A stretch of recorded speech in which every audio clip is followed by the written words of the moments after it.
ఉగ్రవాదుల దాడిలో గాయపడిన ఎస్ఐ సిద్ధయ్య ఆరోగ్యం మరింత క్షీణించినట్లు సమాచారం. దీనికి సంబంధించి మరిన్ని వివరాలు మా కరెస్పాండెంట్ తిరుమల రెడ్డి అందిస్తారు. తిరుమల రెడ్డి, చెప్పండి, ఎస్ఐ సిద్ధయ్య ఆరోగ్య పరిస్థితిపై డాక్టర్లు ఏమంటున్నారు?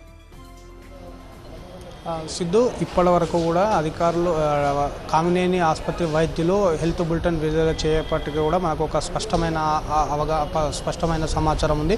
ఏదైతే మొన్న ఉగ్రవాదుల గాడిలో గాయపడ్డటువంటి సిద్ధయ్యకు మొన్న ఉగ్రవాదులు జరిపిన కాల్పులో 4 ప్రాంతాల్లో బుల్లెట్ గాయాలు అవడం జరిగింది. అయితే 4 ప్రాంతాల్లో ఉన్న 3 బుల్లెట్లను కూడా వైద్యులు శస్త్రచికిత్స తర్వాత బయటకు తీయాలని. అయితే మెదడు భాగంలో ఉన్నటువంటి బుల్లెట్ పూర్తి స్థాయిలో అంటే వీళ్ళు అత్యంత సమీపంలో నుంచి కాల్పులు జరపడంతో ఈ మెదడు భాగంలో నుంచి లోపలికి దూసుకెళ్ళినటువంటి బుల్లెట్ అతని మెదడు భాగాన్ని పూర్తిగా డ్యామేజ్ చేసిందని కూడా మనకు నిన్న వైద్యులు తెలపడం జరిగింది. అయితే నిన్న ఉదయం నుంచి కూడా అతనికి ఎటువంటి వైద్య పరీక్షలు కూడా నిర్వహించలేదు. కేవలం ఇంటెన్సివ్ కేర్లో ఏదైతే అతని శరీరంలో గతంలో జరిగినటువంటి బ్లీడింగ్ని ఆపడంతో పాటు అదేవిధంగా మిగిలిన భాగాల్లో ఉన్నటువంటి 3 బుల్లెట్లను కూడా ఆసుపత్రి వైద్యులు వెలికి తీయడం జరిగింది. కేవలం తన మెదడులో ఒక బుల్లెట్ ఉంది. ఆ ఒక్క బుల్లెటే అతని మెదడును పూర్తి స్థాయిలో డ్యామేజ్ చేసిందని, అదేవిధంగా 76 గంటలు అతను అబ్జర్వేషన్లో పెట్టడం జరిగింది. అయితే నిన్నటితో పోల్చుకుంటే ఈరోజు అతని ఆరోగ్య పరిస్థితి మరింత క్షీణించినట్టుగా కూడా మనం కొద్దిసేపటికితే అతని తోటి ఉద్యోగి అయినటువంటి అతని మిత్రుడు మరో ఎస్ఐని కూడా అడగడం ద్వారా మనకి ఇచ్చిన సమాచారం.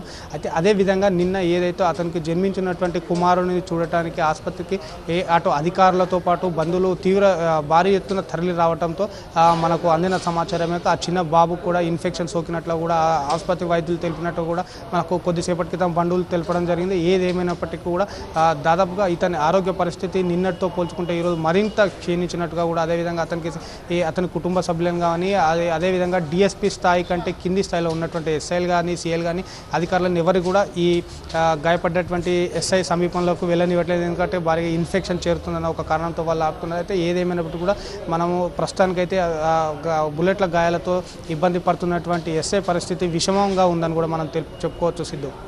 ఓకే తిరుమల.